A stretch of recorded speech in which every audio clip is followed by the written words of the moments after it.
Uno. Adelante, Valerie. Buenas tardes, noches, compas. Bienvenidos a una nueva sesión de la Escuela Virtual por un Nuevo Pacto Ecosocial, organizada por Viernes por el Futuro, Alsaco y Agroecológica y el Consorcio Agroecológico Peruano, y con el apoyo de Oxfam y Actua.p. Espero se encuentren bien, se encuentren motivados a poder escucharnos, porque hoy ya tenemos a 4 compas, y vamos a comenzar con el módulo 5, que está titulado como Caminos hacia un nuevo pacto ecosocial. Y en esta sesión vamos a hablar acerca de las perspectivas críticas de los acuerdos ambientales internacionales. Tenemos a 4 compañeros que nos comentarán hoy sus perspectivas. Primero vamos a comenzar con Kiera Ordóñez, luego Nicolás Matus, luego Nicole Leonardo y luego nuestro compañero Pepe Anfosi. Así que, bueno, primero le doy la bienvenida a Kiara. Hola compas, ¿cómo están? Ya, voy empezando, ¿no? Sí, Kiara, adelante. Ok, bien. Bueno, buenas tardes a todas las personas que están aquí, que nos están escuchando, tanto por el Zoom como por transmisión. Voy a comentar primero brevemente un poco como de contexto sobre los distintos tratados o principales tratados ambientales que se han desarrollado a nivel internacional y de ahí ver cómo van progresando, cuáles son las diferencias entre ellas y luego ya empezar como a divisar, ¿no? ¿Cuáles son las críticas? ¿Por qué es que de repente no hayan tenido el mismo impacto que se planteaba en el documento? Entonces, creo que uno de los primeros tratados que podemos empezar discutiendo es sobre el Protocolo de Montreal, que fue firmado, si no me equivoco, en 1987. Voy a checar ahorita el año. En fin, el punto es de que es un documento donde, ¿no es cierto?, se había acordado a nivel internacional para reducir las emisiones de clorofluorocarbonos, que eran básicamente estos químicos que se encuentran, por ejemplo, en los refrigerantes, se encuentran en los aerosoles y que cuando son emitidos, pues generan daños a la capa de ozono. Y por eso es que surgió un hoyo, un hueco en la capa de ozono y estaba creciendo. Entonces los países se reunieron y decidieron implementar medidas con metas concretas, una lista clara de las sustancias que iban a ser prohibidas, los objetivos de reducción en el documento. Entonces, de esa forma ya tenían como las metas todo sistematizado para empezar la reducción.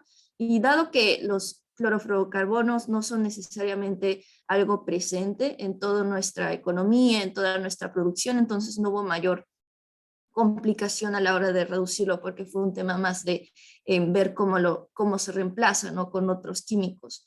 Entonces, digamos que este fue el acuerdo ambiental más exitoso en el sentido de que sí logró una reducción clara en las emisiones de clorofluorocarbonos y que, por ejemplo, se ha empezado como a incrementar incluso el objetivo. Por ejemplo, en el 2019 se aprobó la enmienda de Kigali, en el cual se proponía que se reduzcan como a un 80% los clorofluorocarbonos. Entonces igual ya hemos visto de que ya ha tenido como un efecto positivo sobre la capa de ozono. Entonces ese digamos que es como uno de los ejemplos generalmente cuando se ve temas de tratados ambientales, no se dice, el protocolo de Montreal fue un caso de éxito.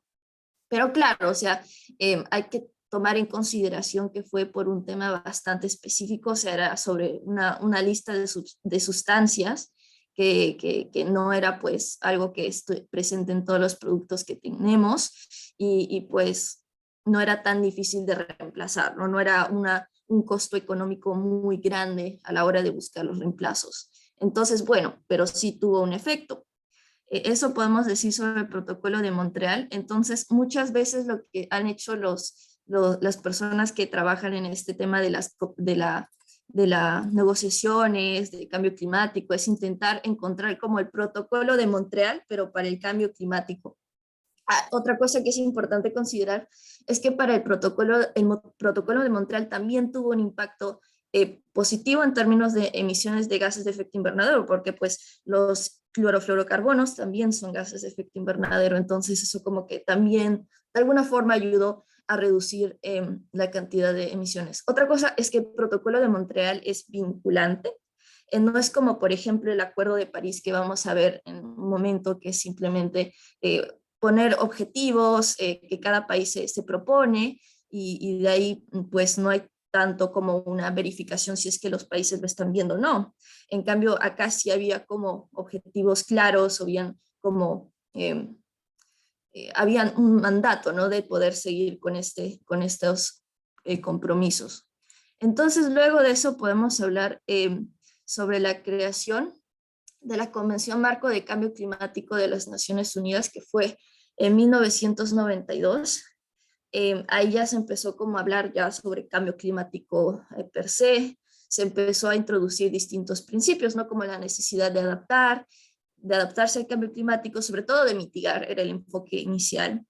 Y también se introdujo un principio que es bastante importante en temas de negociaciones internacionales, que es el principio de responsabilidades comunes pero diferenciadas, que básicamente establece que todos los países tienen una responsabilidad, ¿no?, frente al cambio climático, pero la responsabilidad, o sea, varía entre cada uno de los países. Por ejemplo, Estados Unidos, como el país que ha emitido la mayor cantidad de emisiones a un nivel histórico, tiene mucha más responsabilidad de reducir sus emisiones que un país como Perú o Argentina, que pues tiene menos emisiones.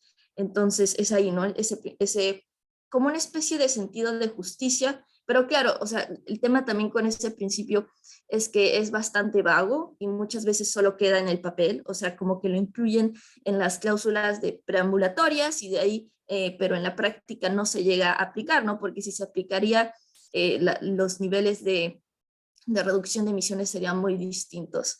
Bueno, ese es un principio que creo que es importante mencionar.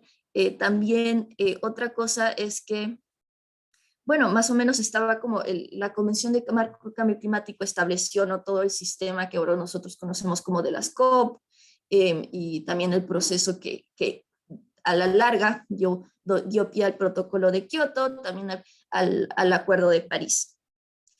Ahora puedo mencionar el protocolo de Kioto, que digamos es uno de los antecesores del Acuerdo de París, que era pues este acuerdo en el que sí se buscaba reducir las emisiones de gases de efecto invernadero. Era una dinámica un poco interesante porque no era que todos los países debían mitigar, no era que todos debían reducir sus emisiones, sino solo los países de una lista específica, que eran los países enlistados en el anexo 1.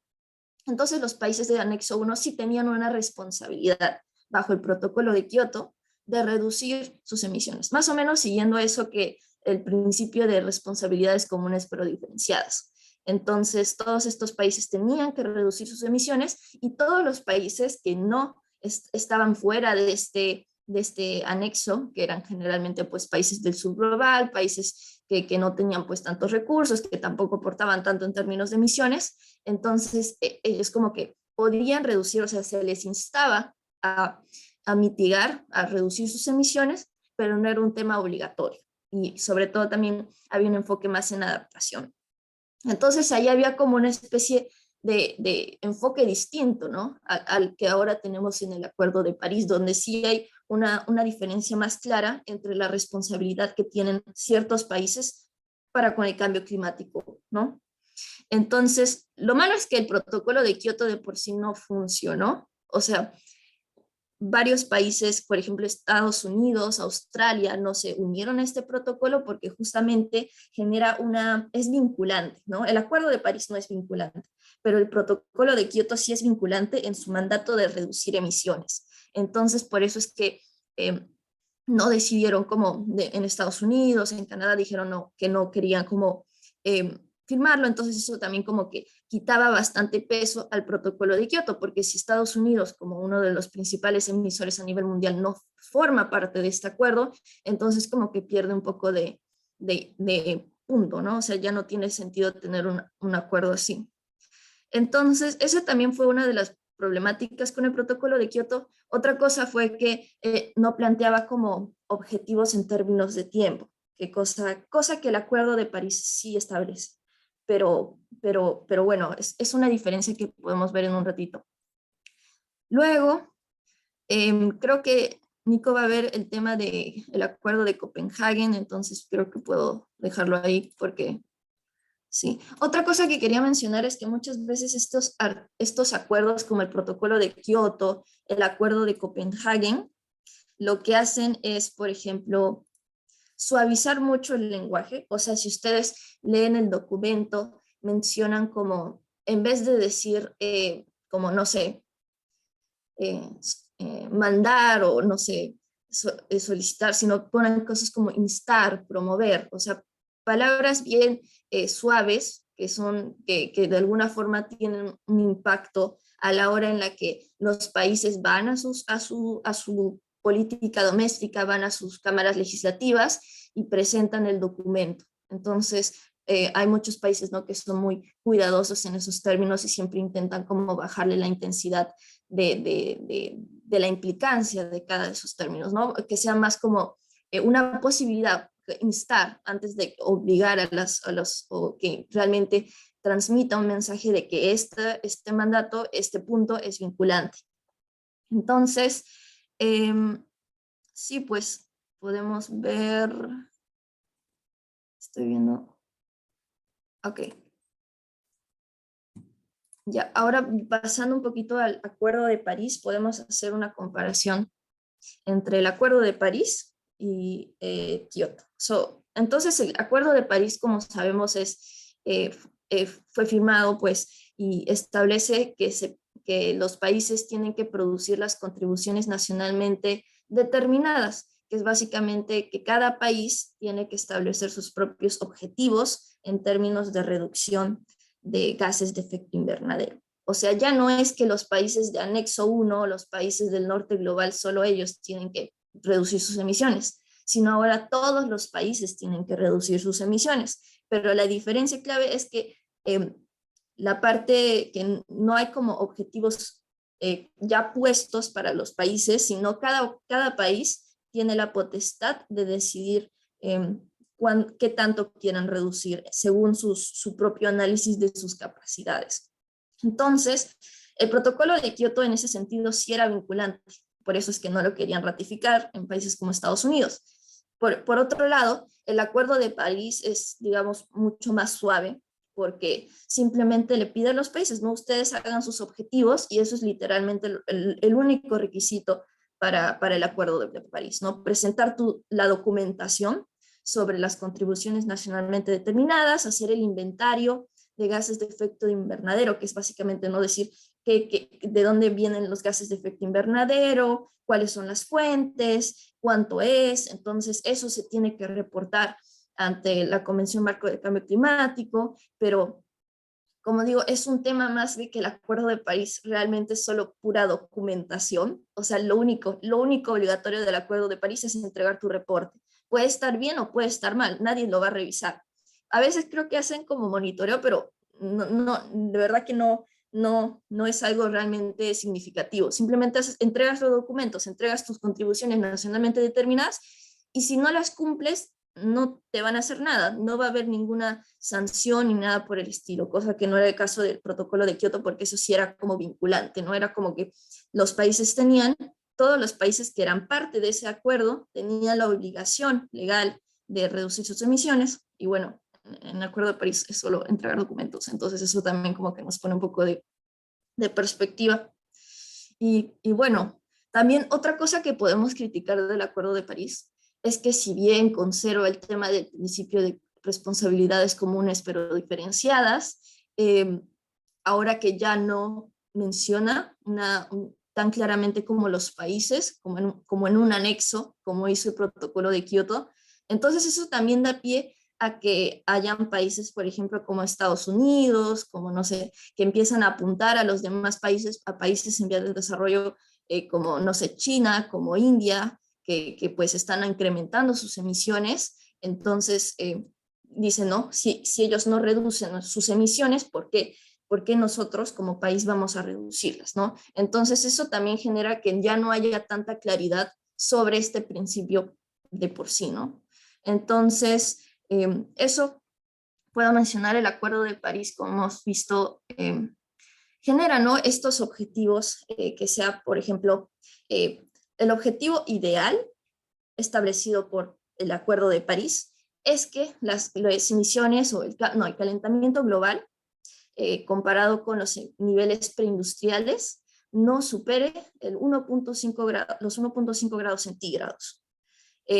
Pero realmente el objetivo es 2 grados centígrados, ¿no? O sea, es más, el documento lo establece más como que tenemos que quedarnos como sí o sí debajo de los 2 grados centígrados, idealmente, si se puede, si se llega, 1.5 grados centígrados.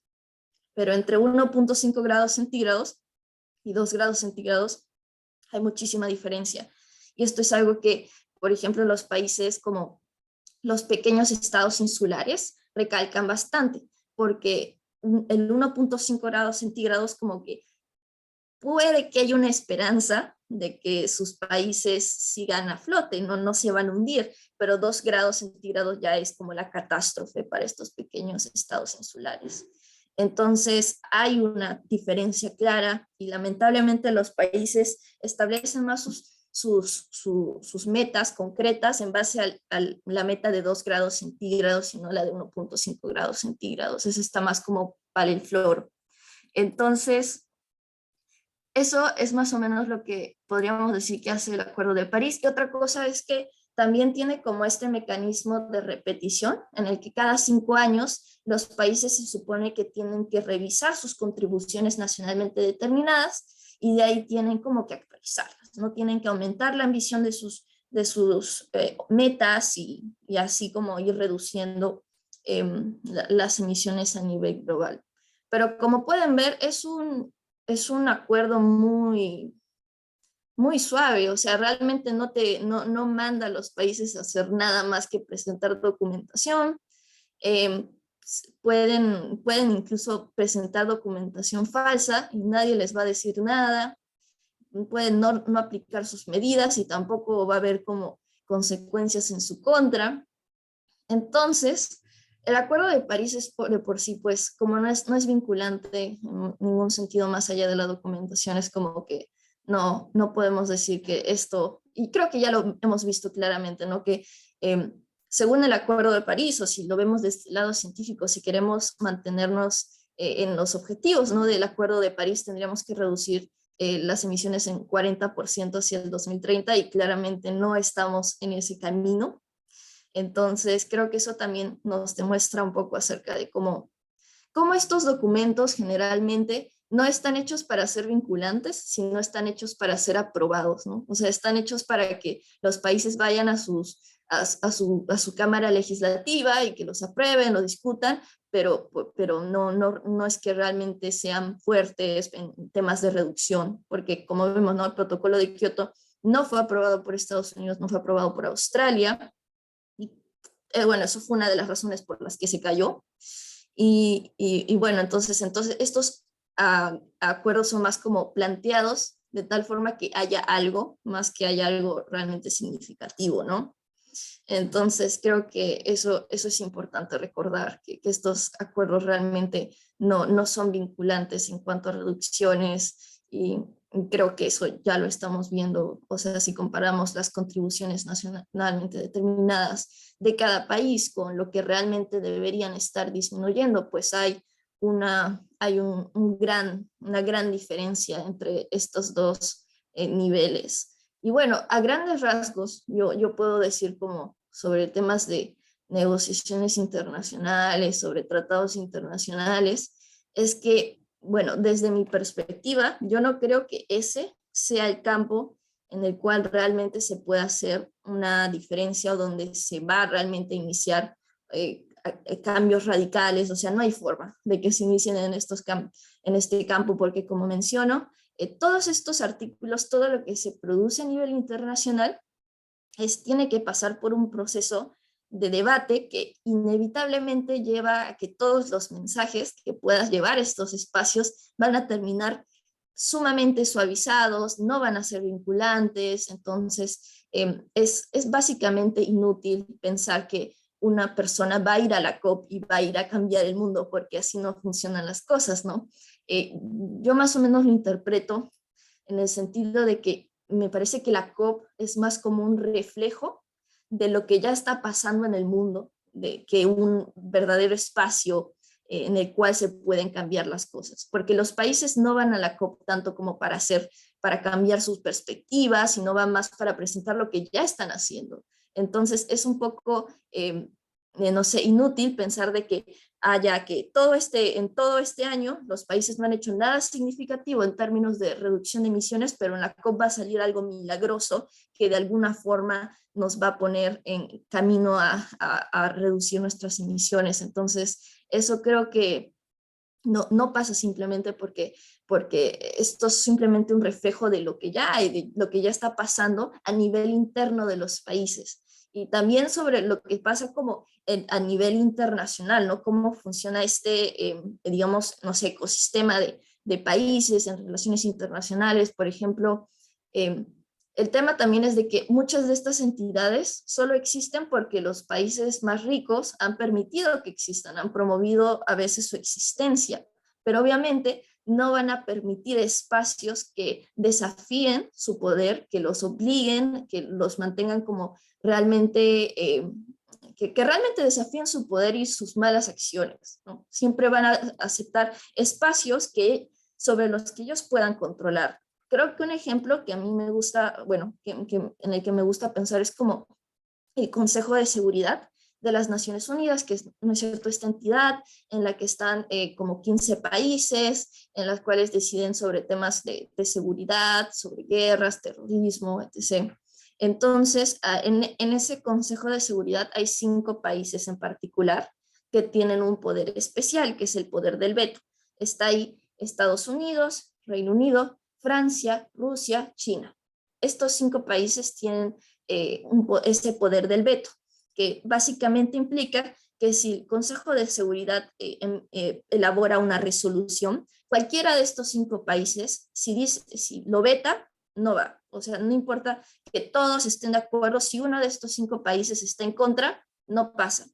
Entonces, lo interesante es que el Consejo de Seguridad surgió justamente más o menos en la época, creo que después de la Segunda Guerra Mundial. Entonces, es como entidades que son como una fotografía, un momento instantáneo del tiempo, porque obviamente no podemos decir que Francia tiene el mismo poder que antes, ¿no? O Rusia, pero esta entidad fue como un reflejo de la situación política internacional de ese entonces. Entonces, eso creo que nos permite ver, ¿no?, cómo estas instituciones no son realmente lugares de cambio, sino simplemente te van a mostrar lo que ya hay.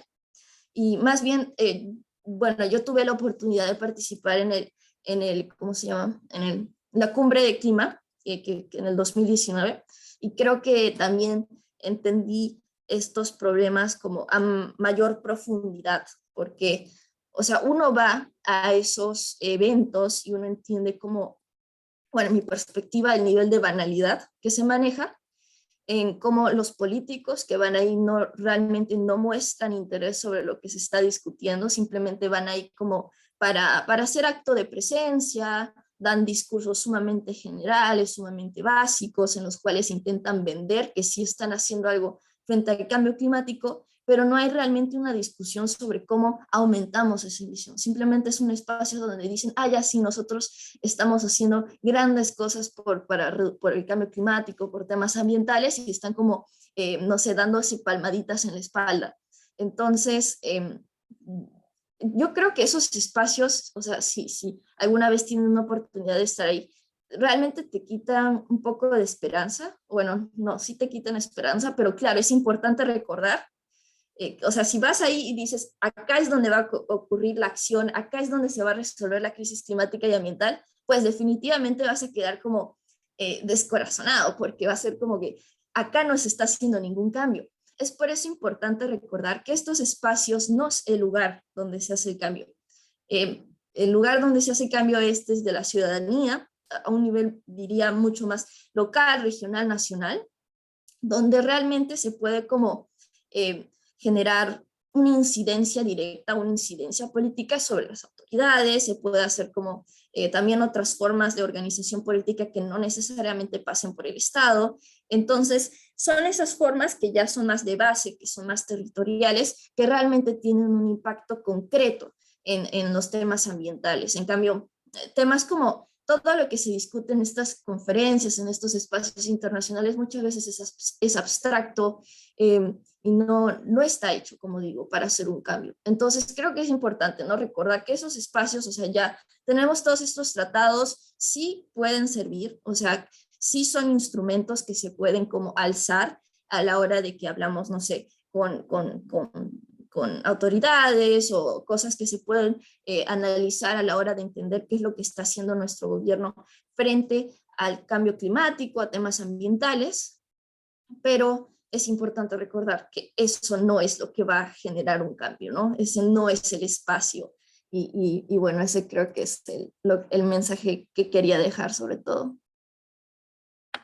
Muchas gracias, Kiara, por comentarnos tu perspectiva respecto a, bueno, el protocolo, el Acuerdo de París y todas las COPs, ¿no? En donde muchas veces se les dice a los jóvenes o se les motiva a las personas a ir y a alzar su voz, ¿no? Pero en realidad, por más que es importante la participación, hay que comprender estas dinámicas para poder también saber cuál es la realidad, ¿no? Las dinámicas de poder de los países y cómo todo esto funciona en la realidad. Bueno, ahora le damos pase a Nicolás Matus. Em, Nicolás, Hola, adelante. gracias Valerie. Bueno, yo les quiero comentar hoy día sobre, y tengo una breve presentación en la que me voy a ayudar a vincular las ideas, sobre específicamente el transcurso desde la COP15 de Copenhague, que fue bastante controversial. Luego les comentaré por qué, hacia el Acuerdo de París. Lo que va a complementar un poco las críticas que ha hecho Kiara hacia el Acuerdo de París, que se vende pues, y en cierta manera se considera el gran logro de las COPs. Vamos a ver que también ha habido dinámicas de poder en medio de esto y así. Entonces, comparto la presentación.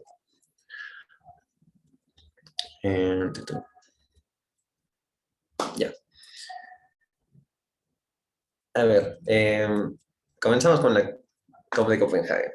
La COP de Copenhague se dio el 2009, alrededor de diciembre, creo que finales de noviembre, comienzos de Nico, diciembre. disculpa, ¿puedes minimizar tus ventanas de imagen? Porque están apareciendo las barras negras alrededor. Las barras Los negras. videos que están activos al costado en tu pantalla se están visualizando. Y eso evita que se vea bien. A ver, un momento. Claro.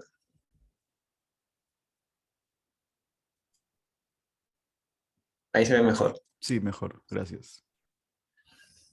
Ok. Ya. Siendo. Se dio a finales de diciembre de 2009. Y fue una COP donde sucedieron cosas interesantes. Hubo un momento donde donde las negociaciones terminaron mal, y los países se distanciaron. Hubo un grupo pequeño de unos 20 países liderado por Estados Unidos, y otros países poderosos, que se pusieron a redactar un acuerdo aparte, eh, y ese es el que se propuso como el acuerdo de Copenhague al final. Y bueno, pues las personas, los activistas, militantes y demás que estaban en Copenhague decidieron protestar. Y hubo masivas protestas, hubo casi 1000 detenidos, ¿no? Se intentó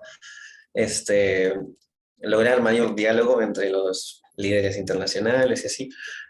Pero bueno, cerraron la puerta de adelante y sin embargo los líderes y demás salieron por detrás, ¿no? Desde ese momento, nos cuenta un investigador sueco, Andreas Malm, por lo menos hasta la COP21, la de París, se intensificó bastante la represión de activistas y militantes en las reuniones internacionales, ¿no? Y se ponían bastantes más restricciones, sobre todo para los países del sur global. o sea, Latinoamérica, África, algunos países de Asia. Eh, ¿Qué pasó en parte? Algunos, hubo esta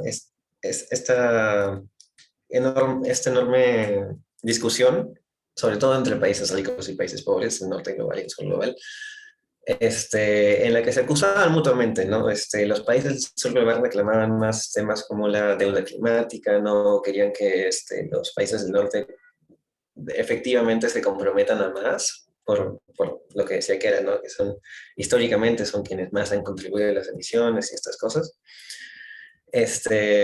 Mientras que los países ricos decían que los países del sur no están dispuestos a dialogar y cosas por el estilo, ¿no? A ver, ¿quiénes protestaron? Sobre todo, la Alianza Bolivariana para los Pueblos de Nuestra América. Como dice en este artículo, ¿no? Los países del ALBA, la Alianza Bolivariana, y Tuvalu frenaron una propuesta de alrededor de 20 países, como les comentaba, que con Estados Unidos a la cabeza pretendían dejar de lado a la mayor parte de la población mundial para sacar adelante un texto sin cifras de reducción de emisiones para los países industrializados. Ni siquiera un objetivo global de reducción de las mismas y con términos demasiado vagos como para ser considerado seriamente. Entonces, al final, como todos estos acuerdos de las COP deben ser unánimes, y estos países mencionados, sobre todo conformados por Bolivia, Venezuela, Cuba, Nicaragua, se mantuvieron su posición en contra, no se llegó a ningún acuerdo, ¿no? O sea, no tenía efecto, por así decirlo. Ahora, esto no ha cambiado mucho, ¿no? La COP de hace 3 años, el 2019, prepandemia, salía la misma clase de cosas, ¿no? Los países industrializados hacen que las personas más pobres del mundo sean las que paguen el precio más alto por el cambio climático. Porque al fin y al cabo, los países del sur global somos los más vulnerables. Históricamente somos los que menos hemos contribuido y está todo este tema de la deuda climática.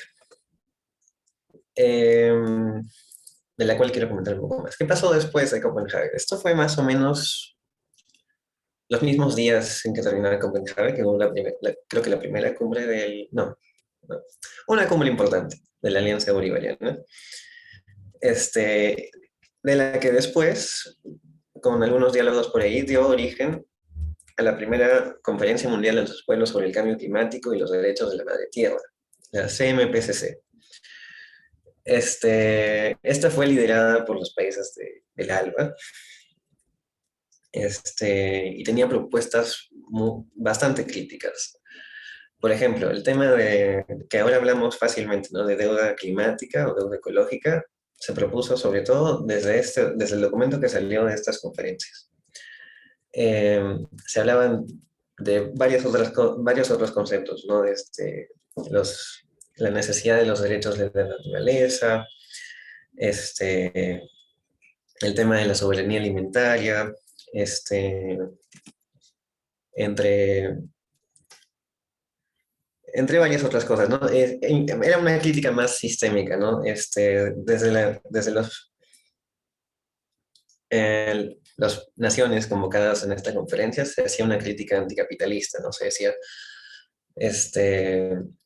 que en un sistema, sobre todo, y no solo en cuanto al capitalismo en sí, ¿no? Sino también se hace una crítica a esto que ha venido propuesto desde varias COPs anteriores de los mercados de carbono, mediante los cuales algunos países, generalmente el norte global, más ricos, pueden financiar proyectos en el sur global que atrapen carbono, reduzcan las emisiones de carbono, cosas así.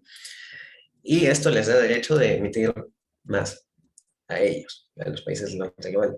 Es como comprar las emisiones de carbono. Y esto se propone como una solución técnica que podría aumentar que por un óptimo de mercado podría hacer que tengamos la mejor solución para disminuir las emisiones. Dado que esto se ha probado bastante tiempo, y lo único que se ha visto es que aumenta la desigualdad entre las emisiones de los países, ¿no?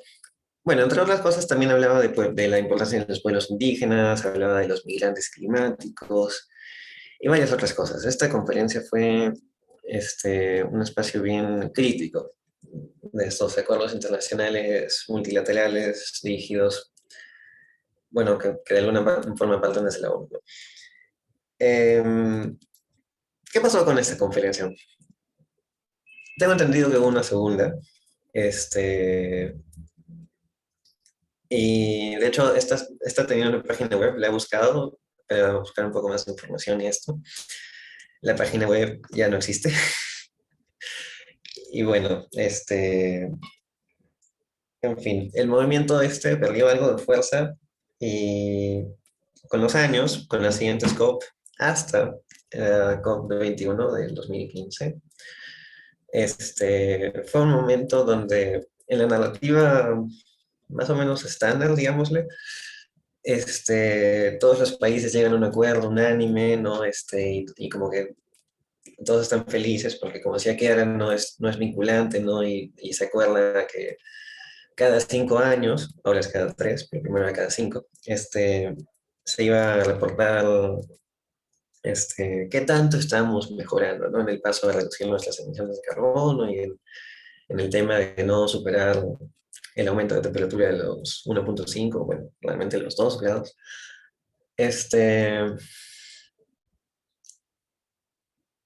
En parte, considerando lo anterior, lo que quiero dar a entender es que también ha habido bastantes conflictos de poder. O sea, el tema es que, sobre todo en los países del norte, de ellos ha partido el tema de que no sea vinculante y cosas por el estilo, ¿no? Y entonces, también hay cierta decepción por parte de otros países, porque pues nadie está realmente comprometido a reducir las emisiones, y si nadie está realmente comprometido a reducir las emisiones, suceden cosas como las de ahora, ¿no? El conflicto geopolítico entre la OTAN, Rusia, Ucrania, al fin y al cabo es un tema, bueno, aparte de geopolítico, energético, parte, ¿no? Eh, Tiene mucho componente, como en varias guerras anteriores, el tema de los combustibles fósiles y de lugares estratégicos en el mundo. Y pues, ya, si bien Estados Unidos, China se comprometen en la práctica, en teoría, a reducir sus emisiones, lo que se ha visto es que realmente no las hemos reducido. O sea, si hacemos una gráfica y vemos como que cuánto han ido aumentando las emisiones por cada año, el aumento sigue casi igual. El último informe del IPCC, del que hemos hablado en algunas sesiones anteriores, nos dice, primero, que ya no hay esperanza de que nos mantengamos por debajo del aumento de 1,5 grados. Si cambiamos bastante las cosas, es probable, quizás, que nos mantengamos debajo de los 2, pero bastante difícil. Y sin embargo, incluso también temas de la transición energética, ¿no? Que es necesaria para reemplazar algunos usos de combustibles fósiles. Primero tenemos unos problemas, porque no se reemplazan todos, ¿no? Em, el tema de, no sé, el transporte de carga pesado, los cargos, no tenemos ahora ninguna forma de hacerlos correr con energía, energía eléctrica. Y sin embargo, estos acuerdos internacionales como el de París enfatizan bastante el tema de invertir en energías renovables y no cambiar mucho las otras cosas, ¿no? Entonces, por un lado, no están reconociendo que hay algunas cosas que no podemos todavía reemplazar por energías renovables, y por otro lado, es reemplazar las cosas por energías renovables a toda costa, ¿no? Por ejemplo, podrían pensar en el tema de que hemos conversado algunas veces, sobre todo en la ponencia de don Felipe Giraldo, de los extractivismos que son necesarios, ¿no? Bueno, que serían necesarios si queremos conseguir los metales y todas estas cosas para simplemente seguir con nuestro mismo modo de vida, pero usando energías renovables. Y bueno, este, ¿qué qué sigue? No sé, yo me sumo a lo que decía que era para terminar mi presentación, ¿no? O sea, la verdad, la mayoría de los cambios van a surgir a partir de movimientos locales, regionales y nacionales. De propuestas, por ejemplo, que también, como digo, de algunos de los obstáculos con el tema de reemplazar los combustibles fósiles es la enorme dependencia en el comercio internacional. Entonces también nos hace optar por temas como la soberanía alimentaria, la soberanía energética, ¿no? Algunas cosillas por ahí. Em, sí, bueno, con eso termino por hoy. Ok, muchas gracias Nico por comentarnos tu perspectiva de, bueno, esto, ¿no? De la conferencia de Copenhague y las protestas que se desarrollaron a partir de ella, ¿no? Bueno, ahora le vamos a dar pase a perdón, a Nicole Leonardo, que nos va a comentar su experiencia también de la COP, la última COP, la COP de Escazú, que como sabrán es un em, tratado latinoamericano enfocado en la democracia ambiental. Así que, bueno, adelante, Nicole. Muchas gracias, Valerie. Sí, yo tengo una pequeña presentación también para compartirles. Y sí, como estaba comentando, Val, esta fue la primera COP del Acuerdo de Escazú que se realizó. Es un acuerdo que hemos estado moviendo desde muchas juventudes aquí en Perú y en diferentes países de América Latina y el Caribe, que este acuerdo más que nada que suele hablar mucho de la intergeneracionalidad e incluso sobre los defensores ambientales, ¿no? Que muchas veces no se toca en otros acuerdos. Entonces vengo a darles un pequeño resumen de cómo se han ido dando por ser esta la primera COP la primera COP del Acuerdo de Escazú. El primer día, así, como para ir rápido, un primer día, como ustedes saben, todo protocolar, la inauguración, incluso estuvo el presidente Boric de Chile, esto debido a que justo él al ingresar como presidente firmó el Acuerdo de Escazú. Sin embargo hay un proceso que falta, ¿no? Que falta luego de la firma del presidente, que es todo el proceso de que lo acepten también dentro de su Congreso. Se presentó, y esto es una de cómo ha ido funcionando en estos días la COP, cómo se desarrolló, las personas indígenas y participación juvenil que estuvo dentro de esta primera COP, estuvimos incluidos como público. Y teníamos 6 representantes que habían sido elegidos anteriormente en las pre-COPs y todo ello, en los preparativos para para que se dé la COP de Escazú. Se presentaron 6 representantes para que nos puedan llevar nuestra voz, ¿no? A todo el público que estaba ahí.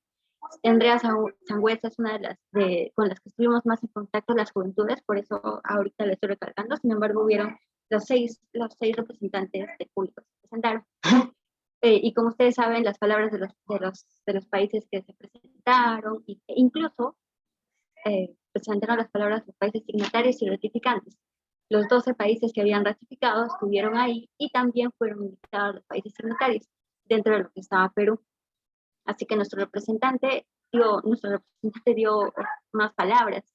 Y ahí es un poquito, es bueno comentar esto.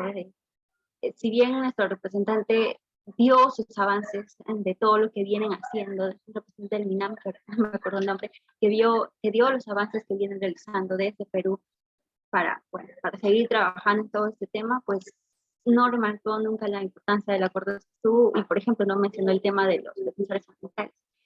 Explicación de las modalidades de participación y todo ello se dio en el primer día, ya saben. El día 2 fue el día más pesado que les puedo comentar porque era el día en el que se iban a realizar todas las aprobaciones de las reglas. Debido a que esta era la primera COP del Acuerdo de Escazú, pues había que establecer reglas de procedimiento de la conferencia, las reglas de la composición y funcionamiento del comité que iba a hacer toda la aplicación del acuerdo. Okay. Ya se firmó el acuerdo, pero ahora, ¿cómo lo aplicamos? Tenía que haber todo un comité que pueda hacer el seguimiento. Y todo eso se trabajó en el día 2. Algo que llamó la atención y fue durante la mañana de ese día fue el caso de Bolivia. Y se los cuento rápido. Bolivia y como iban comentando los compañeros, ¿no? Cómo presentan todos los países sus avances, pero luego se muestran cierto rechazo a ciertas acciones o cómo se va a llevar más adelante toda la aplicación, por ejemplo, en este caso del Acuerdo de Escazú. En cada inciso, mientras se iba trabajando todos estos procesos, todas las reglas, mientras se iban aprobando las reglas de procedimiento, la transparencia, la composición de todo ello, Bolivia iba presentando diversas sugerencias, ¿no? Punto 1, índice 1, iba presentando sugerencia de que no deberíamos cambiar esto, ¿no? Lo más escandaloso fue cuando Bolivia presentó esta nueva forma de participación en la que ellos no querían que no se incluya a la sociedad, al público, que no sea parte de de toda la discusión que se estaba dando. Y pues quienes estaban dentro del público estaban las juventudes y también la representación indígena, y es algo que también se tocó más tarde ese mismo día porque no teníamos un representante indígena dentro de la mesa. Por suerte, y además, antes de que me olvide, Bolivia presenta un documento ese mismo día para que se cambien muchas cosas, muchos de los acuerdos que se iban a tomar para ese día, para las reglas de funcionamiento y todo ello. Presenta un documento solo en español y lo pasa a todas las partes, así de sorpresa ese mismo día. Y lo pasa a todas las partes y solo en español. Y recordemos pues que en América Latina y el Caribe es el acuerdo. Algunos países de hablantes en inglés se mostraron su preocupación y dijeron que no entendían nada de los documentos que se mostraban y que no querían ni leerlo nada ni opinar nada porque no tenían un documento en su propio idioma, imagínense. Y en todo ese segundo día que se dio toda esa discusión, todos los países estaban preocupados, todos porque querían avanzar, porque querían al menos sacar estos documentos de aprobación y todo ello. Y es ahí donde sale una propuesta de Argentina, su representante Cecilia Nicolini, que dice, ok, si vamos a seguir retrasando la aplicación del acuerdo, pues entonces lo mejor y lo recomendable es que se realice una pre-COP. La COP de Escazú se va a realizar cada 2 años. Esta fue este primer año, 2022, la siguiente es el 2024. Sin embargo, debido a que han aparecido nuevas sugerencias, todo ello, como el caso de Bolivia, se sugirió que se presente una pre-COP el siguiente año. El próximo año se daría en Argentina para poder tocar todos los puntos que no se habían tocado, ¿no? Para que si no se podía haber avanzado. Y justo les comento que esa misma noche del primer día, para el segundo día, las juventudes que habíamos estado participando, la mayoría del público fue juvenil, sin embargo fuimos pocos, y no pudimos estar en muchos países, representantes juveniles de diferentes países de América Latina y el Caribe. Sin embargo, tratamos de presentar un documento que nos pueda incluir también a nosotros, o algunas sugerencias, hacer peticiones para que se pueda incluir un poco el tema de la participación juvenil, porque si bien es cierto, el Acuerdo de Escazú habla de intergeneracionalidad, no estaban contempladas en todas estas nuevas reglas y los comités algún tipo de representación juvenil. Entonces nosotros fuimos trabajando toda la noche del día 1 hasta el día 2 para presentar estas propuestas. Y es en este día 2 en la COICA que se presenta la propuesta también de los grupos de la COICA presentan las propuestas, porque no había representación indígena. Incorporación de un representante indígena en la mesa directiva del Acuerdo de Escazú, en la COP del Acuerdo de Escazú, y en todos los que se ven. No había representación. Implementación de un caucus indígena para la COP de Escazú. Creación de un órgano subsidiario específico para el cumplimiento del Acuerdo de Escazú en asuntos indígenas, netamente en asuntos indígenas. Se solicitó ello.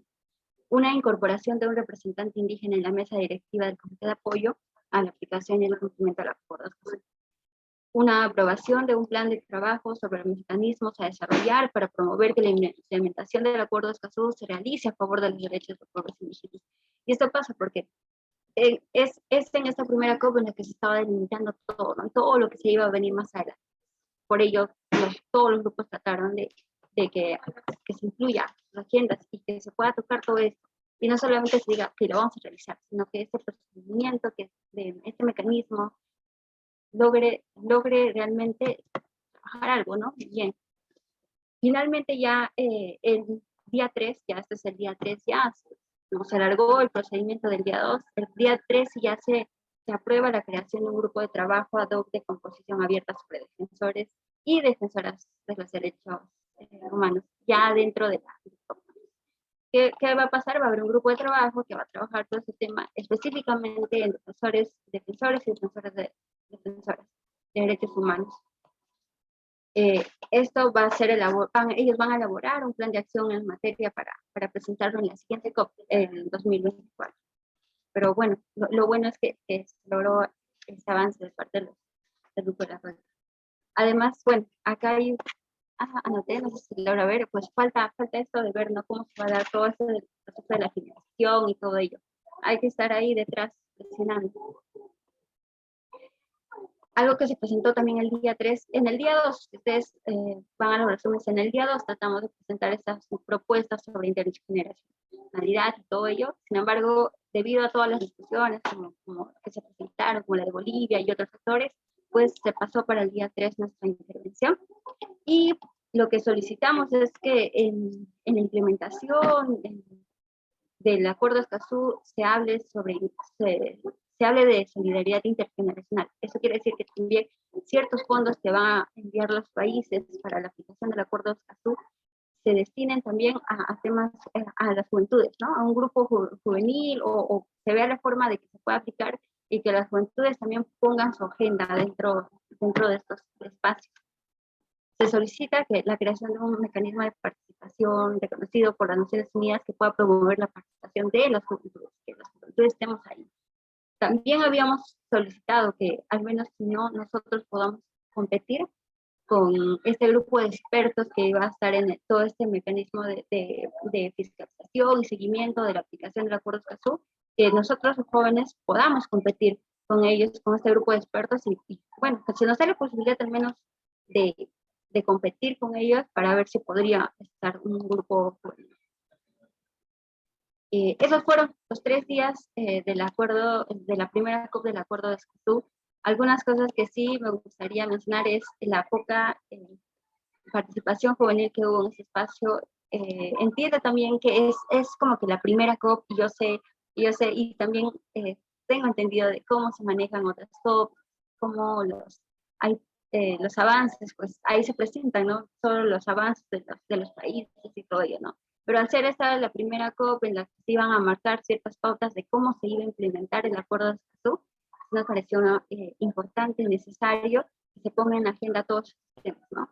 El tema de intergeneracionalidad, la representación indígena que no estaba en la misma, por ejemplo. Entonces, eso sería todo. Muchas gracias. Muchísimas gracias, Nicole.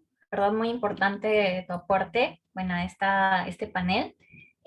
Bueno, cabe resaltar que todavía hay muchos países que faltan ratificar el Acuerdo de Escazú, ¿no? Y que es sumamente importante poder conversarlo también adentro de las organizaciones de base. ¿Cuál es su posición respecto al acuerdo, ¿no? Y poder escucharnos también entre todos. Y bueno, sobre todo importantísimo el aporte de las comunidades indígenas y la participación juvenil que sí o sí debe ser tomada en cuenta en las COPs, y no solo como pantalla o para decir que están siendo inclusivos, como pasa en muchas COPs, sino realmente que pueda ser significativa, ¿no? Y que de algún modo se evidencie la voluntad política y la no voluntad política que tengan nuestros representantes también, ¿no? Y que poder fiscalizarlos para que estén de algún modo atentos, ¿no? Y vigilantes a la problemática de la justicia, la participación y el acceso a la información, que son los puntos de escaso, ¿no? Bueno, ahora vamos a pasar con Pepe Anfosi, que nos va a comentar un poco acerca de de las cumbres en el tema agroalimentario, ¿no? Pepe. Sí, gracias, Val. Bueno, yo voy a hablar básicamente, voy a hacer unos comentarios en realidad. No voy a hablar tanto de la construcción de las cumbres y sistemas alimentarios que se están dando, sino más bien de cómo se está, digamos, trabajando, ¿no? En perspectivas de cambiar, transformar, y pongo mis comillas con las manitos, los sistemas alimentarios, ¿no? Al menos desde las perspectivas internacionales. En este caso voy a a tomar el caso particular de la última cumbre que se dio el 23 de septiembre del año pasado, el 2021, en donde esta cumbre de sistemas alimentarios se proponía como un espacio bastante innovador, nuevamente entre comillas, donde trataban de poner medidas nuevas, audaces, que ellos mismos mencionaban que se tomaban medidas nuevas y audaces, cuando yo ellos mismos me refiero a las Naciones Unidas. ¿Por qué? Porque proponían una instancia previa de diálogos independientes en cada país, ¿sí? Se hacía una convocatoria a las naciones, a los países, a las organizaciones, a que puedan organizar sus diálogos independientes y que estos diálogos independientes generasen documentos para que sean tratados en la precumbre que iba a ser en Roma, más o menos en julio del año pasado también, del 2021, ¿no? Así que dentro del marco de la Cumbre de Sistemas Alimentarios del 2021, se trabajaron como 5 líneas de acción, ¿no? Una de ellas era garantizar el acceso a alimentos sanos y nutritivos para todos.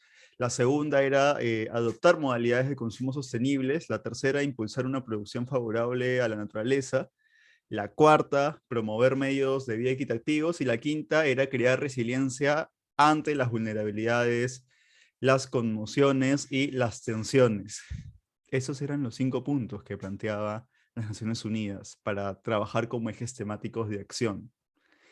Entonces, las naciones, las organizaciones, ¿no?, convocaron estos diálogos independientes previo a la cumbre, y fue llamativo, principalmente porque dentro de la convocatoria, de las medidas innovadoras, ¿no?, que supuestamente estaba planteando la ONU, decían en el discurso de que llegaría la participación de organizaciones de pueblos indígenas, campesinos, ¿no?, la agricultura familiar, sociedad civil y un largo etcétera. Así que, digamos, las organizaciones en cada nación empezaron a hacer estos diálogos independientes, ¿no? Y con este avance de los diálogos independientes, se quería llevar pues las propuestas a la precumbre, ¿sí? Pero lo que pasa en el intermedio y un tanto en el interín es de que quienes estaban por detrás del fortalecimiento, divulgación y sostenimiento de la cumbre de sistemas alimentarios eran personas que estaban fuertemente asociadas a la, la agroindustria explotadora, ¿sí?, el agronegocio en su consolidación, y eso dejaba también mucho que desear, ¿no? Y si bien es cierto que ya mencioné cuáles eran las 5 líneas de acción, por ejemplo, con el primer punto de garantizar acceso a alimentos sanos y nutritivos para todos, ya se estaba proponiendo desde la cabeza de la cumbre poder obtener esta acción mediante la digitalización de la agricultura, o sea, la agricultura 4.0, o sea, una agricultura sin agricultores y agricultoras, ¿no? Entonces, estos diálogos independientes que ya se estaban dando en las naciones, en los países, estaban sirviendo para qué, ¿no? Entonces ahí arrancan los cuestionamientos de por qué, si la ONU está convocando a estos espacios innovadores de diálogo, ¿no?, ¿por qué está poniendo en los espacios de debate también a estas organizaciones que proponen la agricultura 4.0, por ejemplo, ¿no?, entre tantas otras cosas nefastas que se propusieron, que ahorita les voy a mencionar? Así que, ya con esto, las organizaciones sociales, las organizaciones de base, principalmente la Vía Campesina, organizaciones como la Coalición de la Tierra, entre un larguísimo etcétera, empezaron a hacer estos cuestionamientos y estos llamados, ¿no? Por ejemplo, acá en Perú se hicieron también estos diálogos independientes, y dentro de esos diálogos independientes había la doble narrativa, ¿no?, donde se posicionaba más bien una perspectiva, por ejemplo, de la agroecología para que pueda adaptarse como modalidades de consumo sostenibles dentro de unas líneas de acción, ¿no?, e impulsarla incluso a la producción favorable para la naturaleza. Pero se proponía desde una perspectiva despolitizada y técnico-científica, ¿sí? O sea, producir, entre comillas, nuevamente, agroecológico, pero en realidad era como una perspectiva más de la producción orgánica tradicional y orientada a el comercio internacional, ¿no? Así que se estaban haciendo instancias de capitalismo verde, ¿sí? Pero por otro lado también estaba la narrativa de proponer, por ejemplo, la agroecología como tal, ¿no? Como lo hemos estado viendo en las sesiones anteriores, desde las organizaciones de base, con una perspectiva popular, que puede engranar también con la recuperación de la agrobiodiversidad y un largo etcétera. Así que en esta doble vía, hago la pregunta un poco a modo de sátira, ¿quiénes creen que ganaron esta discusión? Pues obviamente las perspectivas más vinculadas a el dominio del poder y poder mantener también hegemonías dentro de las estructuras de los sistemas alimentarios, ¿no? Así que cuando ya se dio la precumbre de sistemas alimentarios en Roma, lo que sucede es de que todos los diálogos independientes que habían sido acercados, ¿no?, por cada una de las naciones, fueron dejados en visto, ¿no? Se hicieron diálogos de conversación, ¿no?, de intervenciones, de participaciones, pero no se tomó en consideración plena, ¿no?, las demandas de muchas organizaciones de bases, de muchos sectores populares, o de naciones que incluso tenían propuestas de enfoques distintos y diversos, no solamente en términos de producción agroalimentaria, sino también en términos nutricionales, ¿no?, sanitarios, todo lo vinculado a la alimentación en líneas generales. Así que, si bien es cierto, ¿no?, como había mencionado, dentro de esta construcción narrativa de la ONU, de decir, sí, la cumbre de sistemas alimentarios va a ser dialogante, va a ser innovadora, va a ser audaz, ¿no? Lo que se hizo fue hacer que las organizaciones trabajasen en construir propuestas para que finalmente no las tomen en cuenta, ¿no? ¿Y qué sí es lo que tomaron en cuenta? Se hizo mucho más diálogo e incidencia en proponer, ¿no?, que, digamos, se siga trabajando, por ejemplo, con la promoción de soluciones basadas en la naturaleza. Si es que no saben, las soluciones basadas en la naturaleza es un concepto que ha acuñado el Banco Mundial, ¿no? Así que ya si tenemos esta perspectiva de que, bueno, vamos a estar trabajando con las soluciones basadas en la naturaleza, hay que ir hacia adelante, y retomamos el origen conceptual, ¿no? Vemos que está ligado, nuevamente, a espacios hegemónicos, ¿no? Espacios de poder, que quieren perpetuar ese poder, ¿no? Y que posicionan conceptos como las soluciones basadas en la naturaleza para tratar de hacer cambios, transformaciones dentro de los distintos escenarios que tenemos en el mundo, ¿no? Particularmente en los temas, digamos, alimentarios, ¿no? Hablar sobre soluciones basadas en la naturaleza, ¿no?, digamos, hace que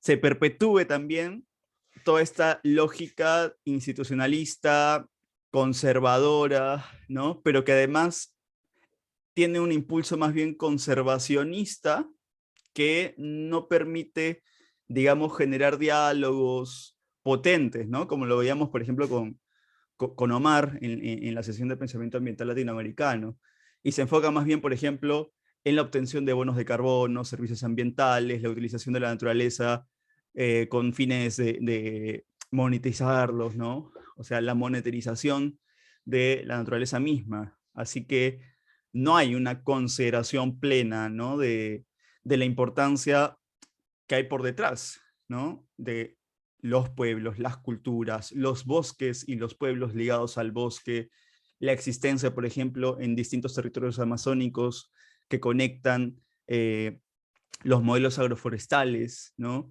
que se están también fortaleciendo esos modelos agroforestales en territorios andinos y en nuestra vasta biodiversidad latinoamericana y en los sures en general, ¿no?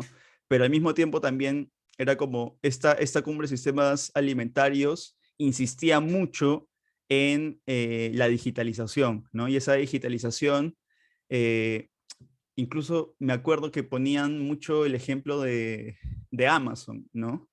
Eh, o sea, para poder utilizar drones para hacer, bueno, drones, robots, tecnificación, ¿no? Y todo un despliegue tecnológico, digital, informático, para que se encargue del trabajo del campo, ¿no? O sea, la perspectiva de esta cumbre de sistemas alimentarios era, a mi perspectiva, desnaturalizar la agricultura como la conocemos, ¿no? O sea, avanzar hacia una agricultura nuevamente sin agricultores y agricultoras, ¿no?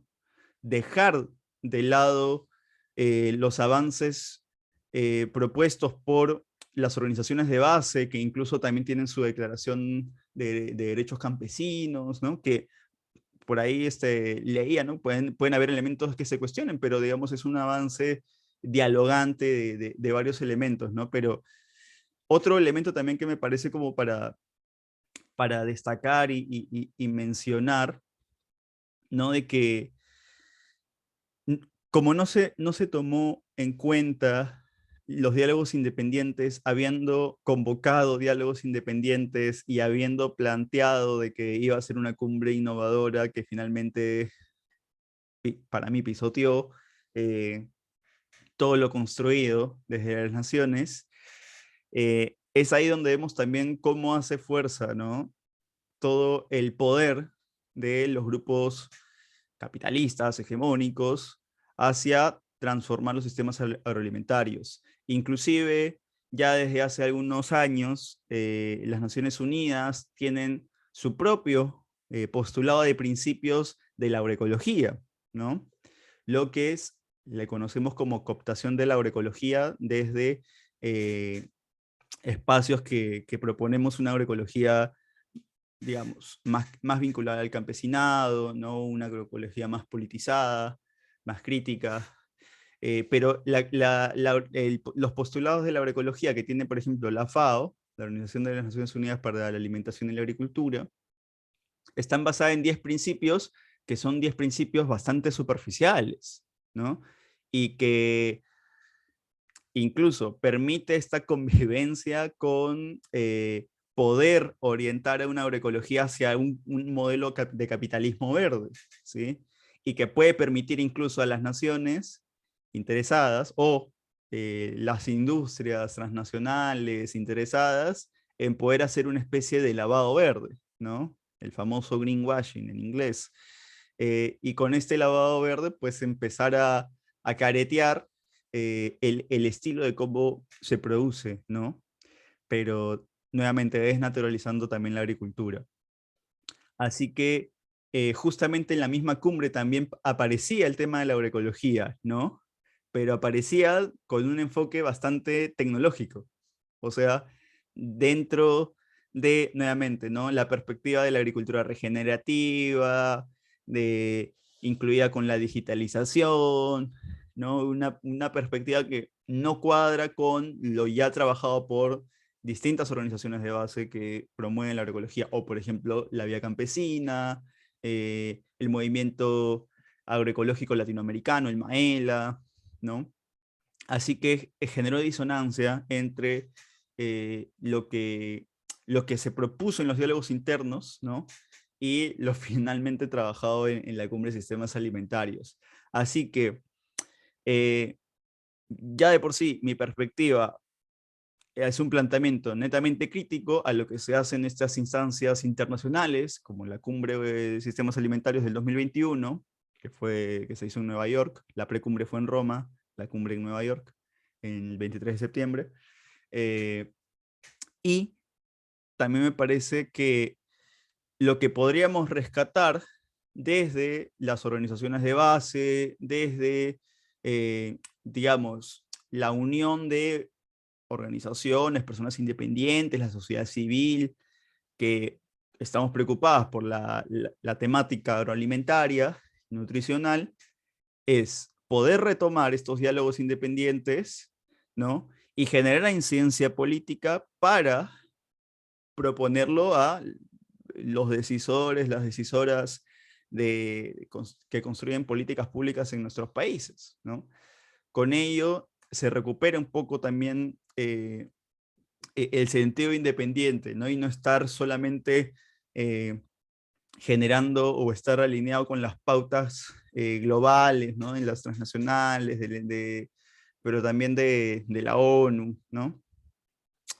Y con esa recuperación de estos diálogos independientes, generar más diálogos independientes, hacer incidencia política, movilización ciudadana, una divulgación y educación de la ciudadanía en general con la problemática que se quiere transformar, y con ello la generación de una incidencia política ciudadana para la generación de políticas públicas en bien de la sociedad, que es así como debería de funcionar en realidad nuestros sistemas políticos. Sabemos que no funciona así, lamentablemente, pero dentro de los marcos también de la agroecología, ¿no?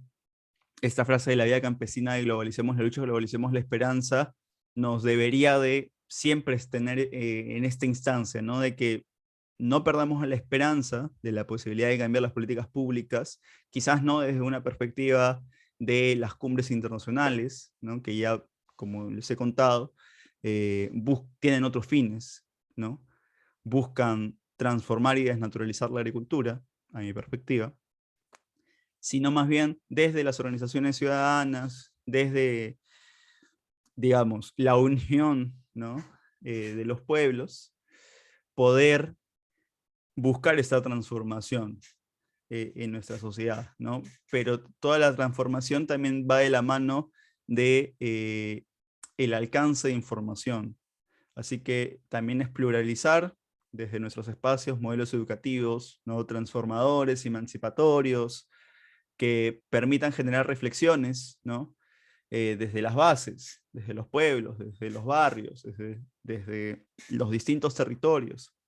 Así que creo que a lo que voy un poquito más es de la importancia de poder seguir haciendo una resistencia, ¿no? Y haciendo crítica fuerte a estas instancias internacionales, y esa resistencia que se hace en el camino es para que sea también propositiva, ¿no? Con una propuesta de cambio, una propuesta de transformación social, pero una transformación social que tenga en vista una dinámica de justicia y dignidad. Y me dicen que ya voy 18 minutos, yo pensaba hablar solamente 8 minutos, pero eso quería comentarles.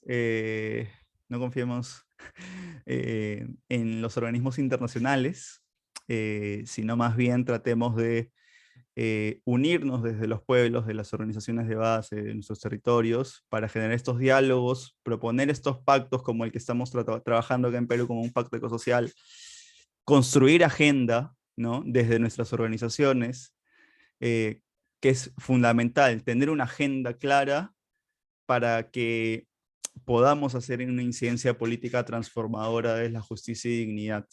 Es posible, pero el tema es de que tenemos que ir aunadas en la lucha, y también de una perspectiva de que la esperanza es lo que nos va a fortalecer en estas luchas. Así que no perdamos la esperanza, compas, ¿sí? Globalicemos la lucha, globalicemos la esperanza.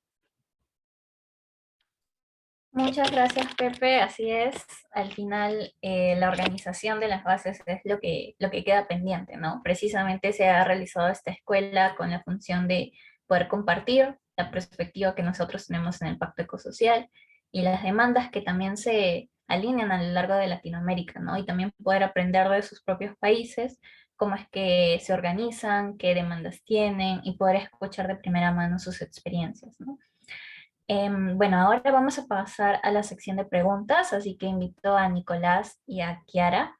Bueno, Nicole se tuvo que retirar porque tiene una clase a las 7:30, así que invito a los compas que están aquí en la sala a que puedan, bueno, prender sus cámaras, a ver si quieren comentar un poco más para poder hacer más dinámica esta sesión. Y bueno, la primera pregunta va para a Kiara.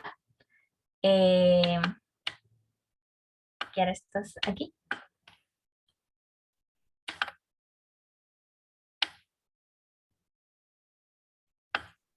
Ok, ahora sí me deja activar mi audio. Sí. Vale. La primera pregunta es si existen sanciones en el protocolo de Kioto o cuáles son las sanciones. Claro. A ver. Sanciones de por sí bajo el protocolo de Kioto no hay, o sea, no hay como un mecanismo sancionador que realmente garantice que a nivel internacional se cumpla. Este, en teoría, es vinculante, ¿no? O sea, en teoría, los países tienen una obligación para cumplir este protocolo de todas las partes, pero no es que haya una sanción de por sí, de por parte de los países. Hay algunas cosas, por ejemplo, si mal no recuerdo, la enmienda de Kigali, o sea, brinda como brinda un marco del tema, por ejemplo, de negocio de emisiones de carbono. O sea, como que ahí empiezan a construir marco. Entonces, en teoría, si uno no llega a cumplir con la reducción de emisiones, ya sales de esos beneficios, de ese protocolo, que sería el mercado, ¿no? de emisiones de carbono, que bueno, como sabemos es muy problemático porque no se sabe realmente, no es como que medir las emisiones de carbono sea algo como una ciencia exacta que realmente nos permita hacer una negociación clara. Muchas veces puede haber, como mencionaba Pepe, un tema de lavado verde, de greenwashing en ese proceso. Entonces, esa es una forma. Otra cosa es que, si mal, voy a revisar, creo que acá tenía también la nota. Ah, ya. Sí, se supone que hay dos periodos bajo el protocolo de Kioto, en el que el primer periodo es donde se ponen ciertas metas y el segundo periodo es metas más altas de reducción de emisiones. Entonces, si los países desarrollados del anexo 1 no cumplen con las metas que se plantearon en el primer periodo, entonces tienen luego que reducir para el segundo periodo algo de 1,3 toneladas por cada tonelada que emitieron, o sea, sobre la que se pasaron, ¿no? Entonces, ese es más o menos un mecanismo en el que se supone que estás castigando a los países que no están cumpliendo su objetivo, pero no es realmente, o sea, igual puedes no cumplir lo del segundo periodo. La característica que tienen estos tratados internacionales, más que un tema de sanciones, por ejemplo, no sé, sanciones económicas, porque es muy difícil no pensar, ya vamos a aplicar sanciones económicas, no sé, Estados Unidos va a congelar las cuentas del gobierno de algún país porque no han reducido sus emisiones, no va a pasar eso. En cambio, lo que hacen generalmente estos tratados, incluyendo el Acuerdo de Escazú, es que una vez se ratifican, debido a que son vinculantes, básicamente funcionan como si fuese una ley local, o sea, adquiere, si no me equivoco, no sé si adquiere el nivel del constitucional, pero básicamente bajo las constituciones se tiene que seguir estos tratados que han sido ratificados. Entonces, con ese instrumento puede ir la ciudadanía, bueno, con ese instrumento se genera una obligación legal, pero claro, las obligaciones legales pueden ser simplemente papel, como podemos ver, no solamente con los acuerdos, sino en general. Gracias, Kiara. Bueno, mientras vamos leyendo las preguntas del chat, los invitamos a que también puedan preguntar de manera oral, así que pueden levantar su mano, ya que vamos a estar priorizando esas participaciones sobre las preguntas del chat, ¿no? También acá tenemos otra pregunta, Kiara, de Michelle Maniwari. Menciona, entonces, si no hay algo significativo, se refiere a las COPs, ¿qué perspectivas tendrían o cuál sería el mejor vínculo o espacios para crear un diálogo o acciones verdaderas? Porque definitivamente los que tienen el poder siempre tratan de controlar.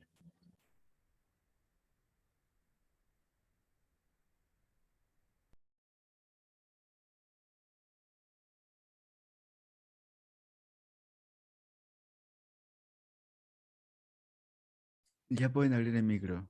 Sí, sí, estaba como bloqueado. Ok. Sí, lo que iba a comentar, sí, o sea, no digo que no haya esperanza en ningún lado. Creo que es enfatizar, ¿no? Que para mí no hay esperanza en esos espacios, no hay realmente una opción de cambio por todo esto que les comentaba, ¿no? Sobre cómo reflejan el mundo tal y como es, y no es realmente un lugar donde se haga una diferencia, simplemente es como un espejo, ¿no? O sea, si tú pintas el espejo no vas a cambiar la realidad. Entonces, creo que, como estaba comentando y también mencionó Nicolás, también Pepe, es el tema de empezar a construir desde los movimientos, desde las organizaciones, empezar a organizarnos de manera colectiva como ciudadanía y construir agendas políticas con demandas claras de incidencia ante las autoridades, también más allá de las autoridades. Entonces, empezar a hacer estas articulaciones. Bueno, si hablamos en términos de diálogo, me parece que la forma más fructífera de diálogo que se puede establecer más allá de la que hay en las COP y todo eso, es entre organizaciones nacionales, locales, ver cómo articular esfuerzos, discutir sobre las distintas demandas que existen. Por ejemplo, el Pacto Ecosocial, como mencionó Pepe, fue un documento que hemos creado desde Viernes por el Futuro Perú, desde Alza Cuy y otras organizaciones. Fue una articulación para alzar pues unas 16 demandas para el Perú. Entonces, así como el Pacto Ecosocial, pueden surgir muchas otras articulaciones de demandas con otras organizaciones que realmente tengan apuestas mucho más radicales. En cambio, y después, o sea, después de haber hecho esa incidencia más local, ahí ya se podría ver un cambio de repente en estas instituciones internacionales. Por ejemplo, si es que uno logra que el país, como, o sea, que las autoridades del país logren entender como la urgencia de la crisis climática y tengan una perspectiva más crítica, esa perspectiva la pueden llevar a las instancias internacionales. Pero no podemos hacer que eso pase sin antes haber hecho una incidencia más local. Gracias, Kiara. Bueno, compas, otra vez los invitamos a poder, los animamos a que puedan levantar su manito. Y bueno, acá también tenemos algunos comentarios que creo que pueden aplicarse a cualquiera de las intervenciones, ¿no? Que mencionan que definitivamente las soluciones no van a venir de quienes tienen el poder, ¿no? Entonces, no sé si alguno de los compas quiere mencionar más acerca de ello, ¿no? Kiara o Pepe o Nicolás.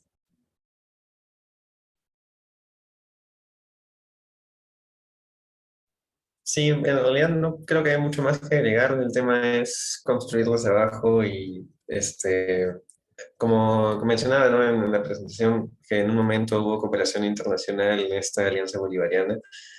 Este, Esos son espacios que también pueden cambiar el discurso internacional, ¿no? O sea, recién cuando perdió fuerza esta alianza, se llegó a este acuerdo de París, pero si se hubieran unido más países, por ejemplo, no podríamos imaginar un escenario donde llegáramos a un acuerdo más fuerte o más, digámosle, justo entre países del norte y países del sur, ¿no? Cosas así. Fuera de también la participación de organizaciones de base como la Vía Campesina, lo que mencionaba Pepe. Eso.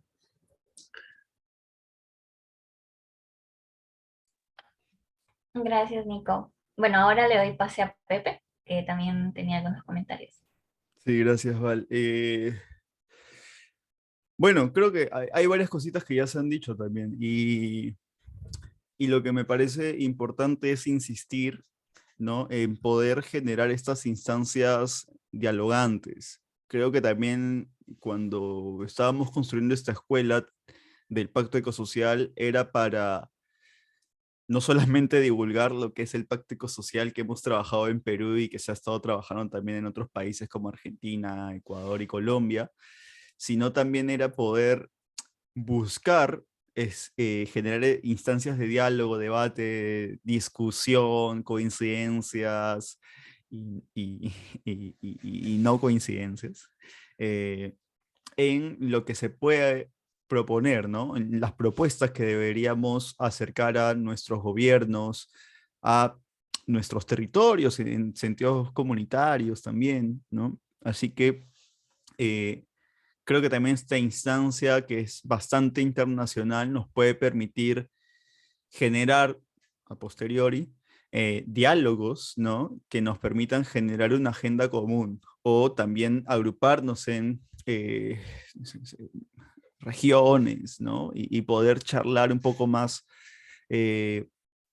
sobre las problemáticas comunes que tenemos, ¿no? Porque por ahí, cuando desconocemos, ¿no?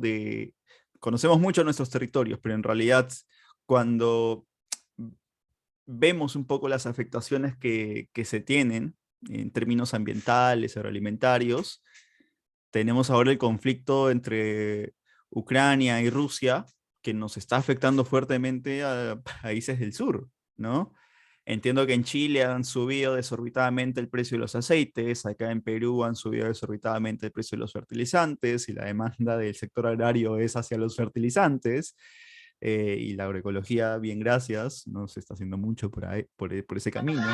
Eh, por ejemplo, también eh, todo el tema de los combustibles en el resto de la región también está generando mucha incidencia, ¿no? Así que cuando pensemos en poder transformar, la transformación no es solamente de, ay, sí, transformo mi país, ¿no? Es transformar la totalidad de nuestras realidades, ¿no? Y para poder andar en ese modelo de transformador, necesitamos una perspectiva emancipatoria, ¿no? Recuperar todo lo que hemos perdido históricamente, ¿no? Utilizar las luchas, reivindicar las luchas históricas, ¿no? De quienes nos han antecedido, ¿no? Y las que están tomando más fuerza también, las luchas que están tomando más fuerza, posicionarlas, ¿no? Y en ese posicionamiento de nuestras luchas, poder generar coincidencias y estos diálogos. Así que lo bueno es de que en este espacio, en esta escuela hay muchos compañeros, compañeras que pertenecen a organizaciones dentro de sus países, dentro de sus territorios. Así que ojalá podamos generar estos diálogos y a ver si podemos también fortalecer y hacer quizás una alianza, no sé, latinoamericana, caribeña, eh, para poder ir más allá, ¿no? Y poder quizás hacer una especie de, bueno, ya existen, por ejemplo, lo que presentaba Nico, ¿no? Esta cumbre de pueblos originarios, la CMPCC, quizás hacer un retome o hacer algo nuevo, ¿no? Pero también tratar de generar unión, ¿no? Porque existen estas cumbres ya, existen cumbres de pueblos originarios, de pueblos indígenas, ojo, son distintas. Or, cumbres de organizaciones del campo, cumbres de juventudes, ¿no? Y un largo etcétera, pero están todas divididas, ¿no? ¿Qué tan conectados, conectadas estamos realmente con otras temáticas, ¿no? Por eso también hemos, al menos desde Alsacui, trabajamos una temática puntual que son los sistemas agroalimentarios, ¿no? Pero el tema es ver qué es lo que afecta directamente a los sistemas agroalimentarios. Pues los temas ambientales, los temas de justicia económica, los temas de justicia de género, ¿no? Son ejes que generan mucha incidencia dentro de cómo queremos transformar y qué tipo de sistemas alimentarios queremos construir, ¿no? Y dentro de eso también queda muy de lado en todas las problemáticas los temas sanitarios en distintas escalas, en escalas de salud mental, por ejemplo, ¿no? Porque, a ver, las problemáticas de este tipo generan distintos niveles de angustia, de estrés, ¿no? En la India, por ejemplo, las problemáticas del agro generaron suicidios masivos, ¿sí? Hace ya mucho tiempo. Eh, y esperemos que con la crisis actual, ¿no? Dentro de los sistemas agroalimentarios no se generen este tipo de situaciones, ¿no? Donde hay una crisis severa y que deriva, por ejemplo, en el suicidio, ¿no? En estos casos. Pueden revisar el caso de la India, que es un caso muy particular, y fueron creo que más de 30.000 suicidios que se dieron de agricultores y agricultoras por una problemática severa que sucedió por allá. En fin, ¿no? Poder tratar de también aunar nuestras luchas, nuestras consignas, ¿no? Y tener una agenda común, que siento que eso es un poco lo que falta. Y pues aprovechemos estos espacios para dialogar y hagamos réplicas de estos espacios, en nuestros propios territorios, localidades, comunidades, ¿no? Nada, creo que me adelanto un poco para lo que se viene de la última sesión del sábado, pero creo que es pertinente también el espacio como para generar estos diálogos. Así que eso. Y ahí están poniendo en el chat, ¿no? De que anímense a preguntar, pues anímense a preguntar, a dialogar, a intercambiar, a comentar. ¿Existen acuerdos, pactos de este tipo en sus naciones? ¿O qué avances han tenido desde sus organizaciones en términos de cuáles son sus agendas, ¿no? Eso también podría ser chévere poder escuchar y que se ha trabajado desde las tantas organizaciones que están presentes dentro de esta escuela, ¿no? O rebatir, como dice Kiara, ¿no? Estamos a favor, estamos en contra, quizás apoyamos a Monsanto, hay alguien que apoya por ahí a una transnacional, ¿no? Pues está bien. ¿Qué se opina? Acá es un espacio para el diálogo. Pero bueno, ahí les dejo con Valerie. Así es, compa.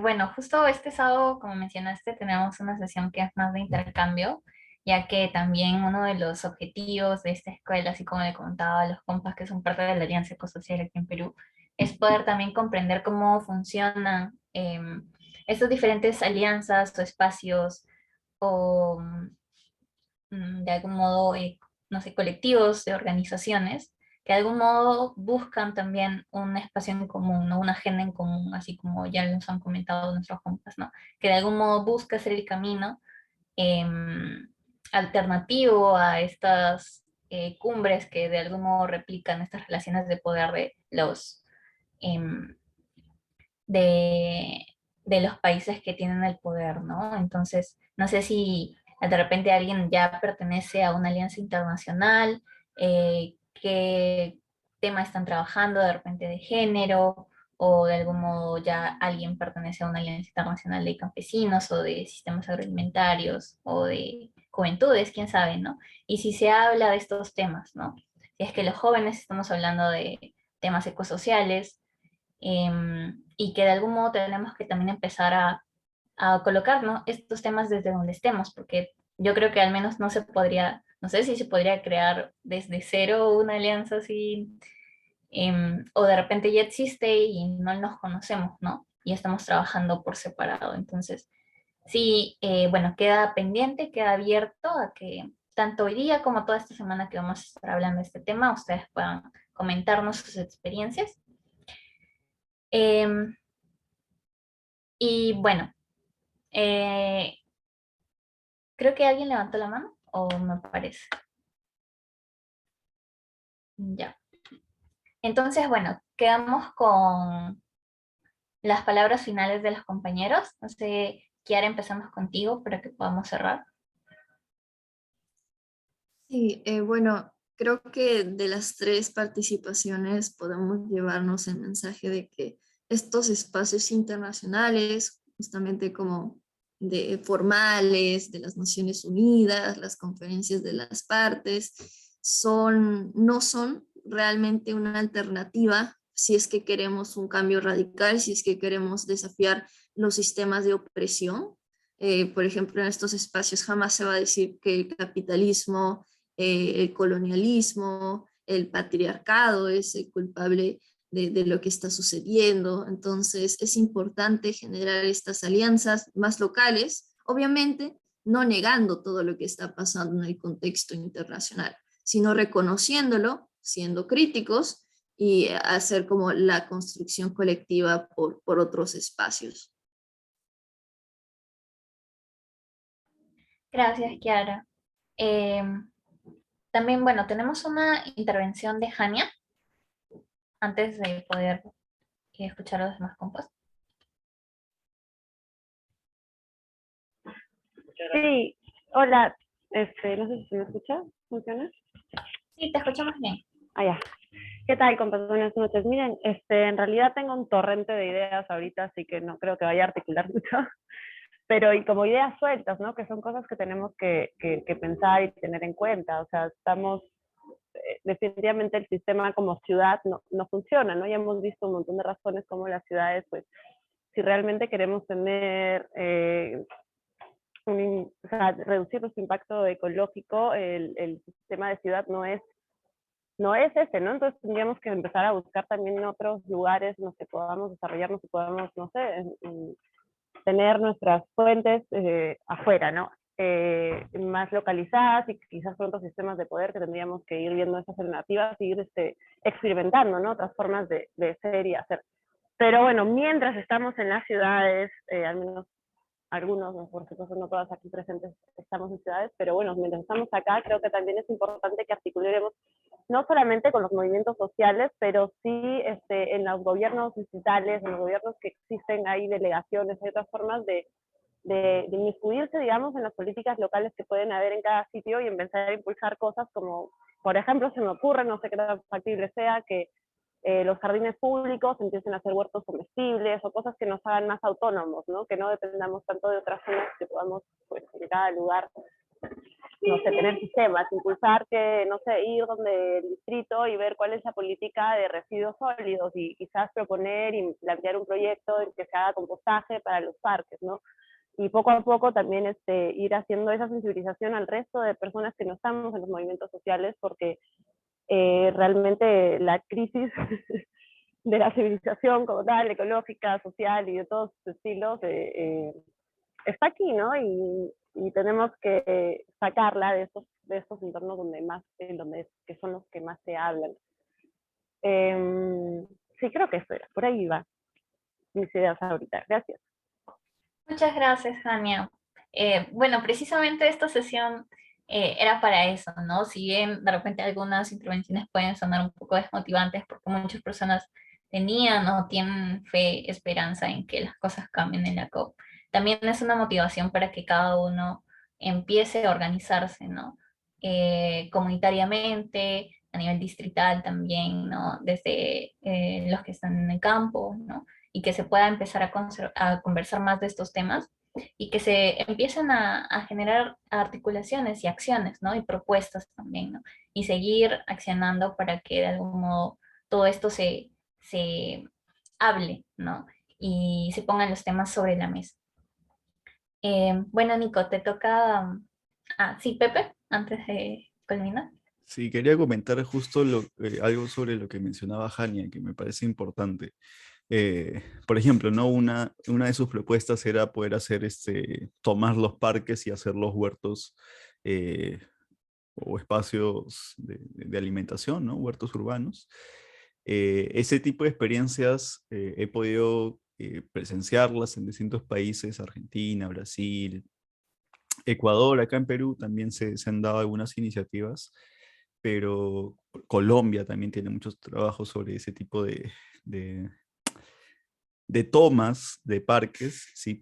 Y digo tomas porque en realidad muchos de estos espacios surgen desde la organización comunitaria, que se organizan dentro del barrio, de la comunidad, y toman, ¿no? El parque y hacen lo suyo, hacen su huerta. Por ejemplo, un caso que conocí y que apoyé en Argentina, hicimos eso, tomamos un parque, ¿no? Hicimos una huerta en el parque, una huerta agroecológica, pero después fue desmontada por el mismo municipio. Se insistió, se insistió, se insistió, se puso, lo sacaron, se puso de nuevo, lo sacaron de nuevo, y así sucesivamente, hasta que el municipio correspondiente dijo, bueno, hagan su huerta y hacemos como una normativa específica para que ciertos parques puedan tener sus huertos comunitarios. Pero ¿qué es lo que pasa muchas veces con estos espacios de, bueno, sí, el municipio te avala tal cosa, ¿no? Es de que son espacios de gobiernos rotativos, y al ser espacios de gobiernos rotativos, cuando hay nuevas elecciones y hay una nueva gobernatura en el municipio, en la región, en el país y un largo etcétera, pues está siempre la posibilidad de que la perspectiva sea, no, no quiero eso, y lo vuelvan a cambiar. Así que si se llega a obtener una política de cambio en un municipio, comunidad, etc., el tema es de que con eso no bajemos la guardia, ¿no? Sino más bien mantengamos la consigna de que se respete el espacio, ¿no? el espacio comunitario, el espacio público, la recuperación del espacio público, una perspectiva comunitaria, ¿no? Y en donde también se pueda hacer una especie de vigilancia ciudadana, ¿no? Así que esa vigilancia ciudadana va a permitir de que si en caso cambia la perspectiva de quienes estén asumiendo el poder en el futuro, no se deje de lado este avance que se ha podido tener, ¿no? En una recuperación, por ejemplo, de espacios de parques, convertirlos en huertos comunitarios. Eso, que me parece que es importante. La vigilancia ciudadana es vital también para que no nos den un cambiazo, ¿no? Acá en Perú tenemos un montón no sé, ahora está muy de tendencia la perspectiva libertaria, ¿no? Casi cuasi fascista, y hay mucho temor también de cómo ha avanzado tanto, así que no hay que darle paso al fascismo para nada. Eso, y creo que Kiara también levantó la manita. Sí, Kiara, te doy el pase. Ah, bueno, antes está Paulina, no sé si podemos darle intervención, compa. Hola, hola. Soy Paulina, soy de México y mi iniciativa se llama Colaval Chiapas. Bueno, yo sí quiero comentar como una experiencia que no ha sido así tan mala. En mi caso, yo igual no, me quejaba de, ay, no, es que en donde yo vivo no hay nada realmente. Hay mucho machismo y hay muchos niños, pero no está pavimento, o sea, no hay nada. No hay tal cual puedas caminar, no hay luz, hay muchas deficiencias todavía, pero tampoco es una zona en la que pues prospere el dinero, ¿no? Entonces, yo decía, no, pues es que me quejaba, es que no se puede, es que no hay luz, es que nos va a pasar algo, es que tiran, por ejemplo, las verduras, porque es muy fértil el suelo de acá. Entonces, crecen chilacayotas enormes, parecen sandías, pero las desperdician, o sea, no, la gente no las aprovecha. Y eso que es una zona que hay falta de dinero, o sea, falta de recursos. Entonces dije, pues, ¿qué puedo hacer yo desde donde yo estoy y que impacte? O sea, que pueda yo lograr algo.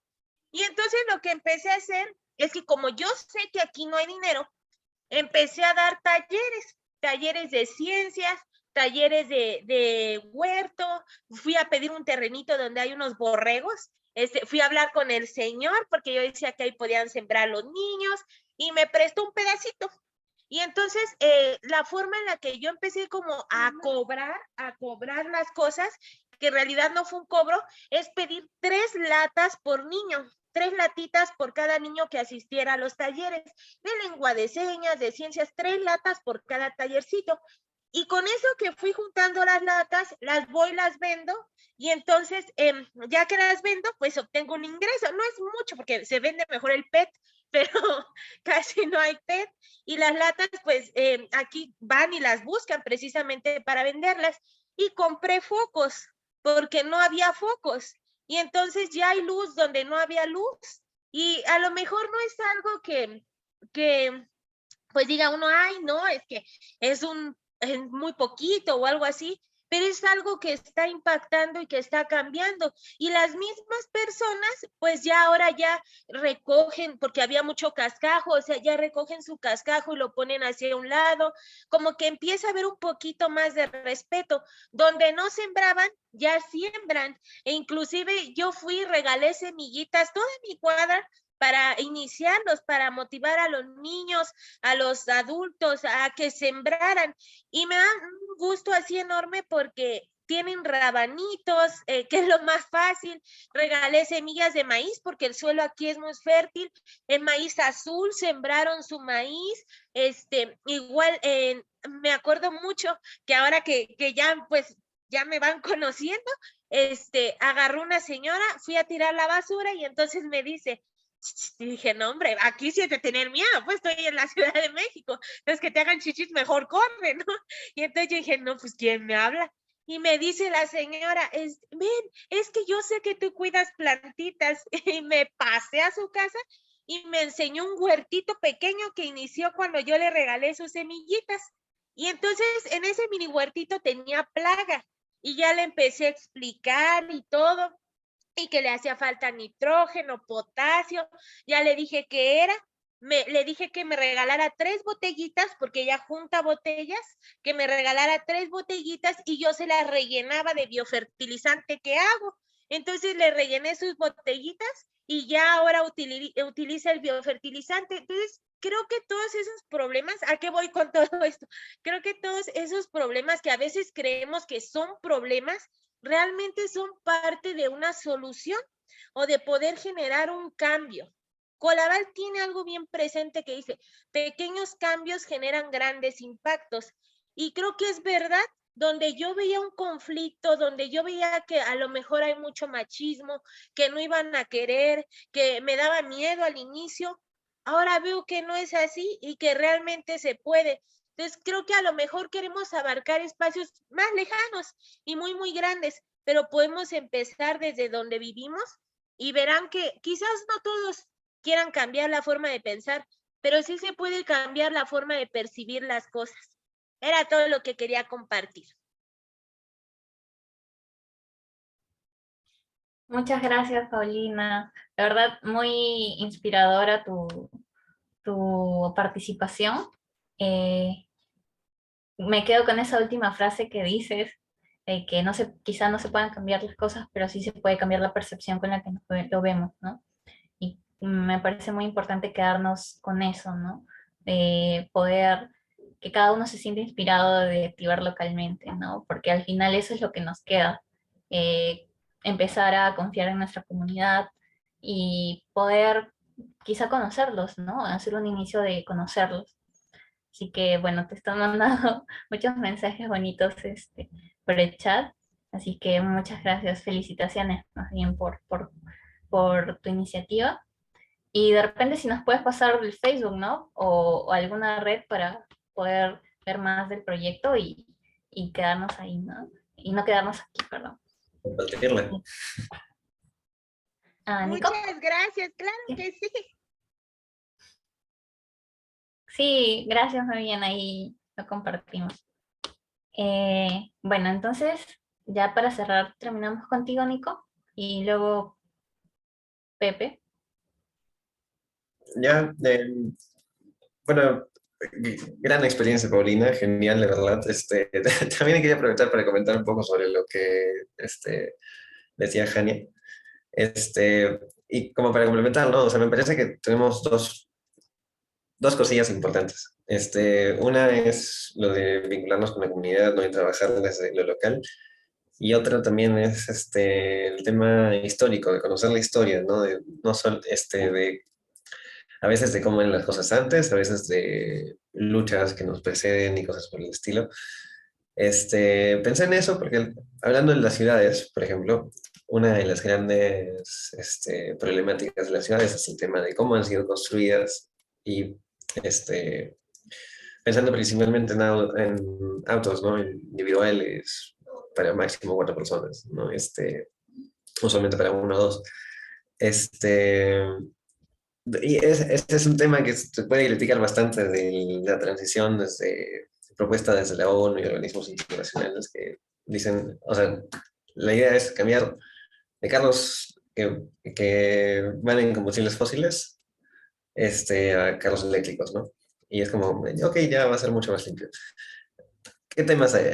El tema de baterías, el tema de que las ciudades siguen siendo pensadas para autos, así, en lugar de priorizar temas como, no sé, pues el transporte público, cosas así, ¿no? Y yo hace un tiempo vi un video de cómo eran las ciudades, pues, antes de que hayan carros, ¿no?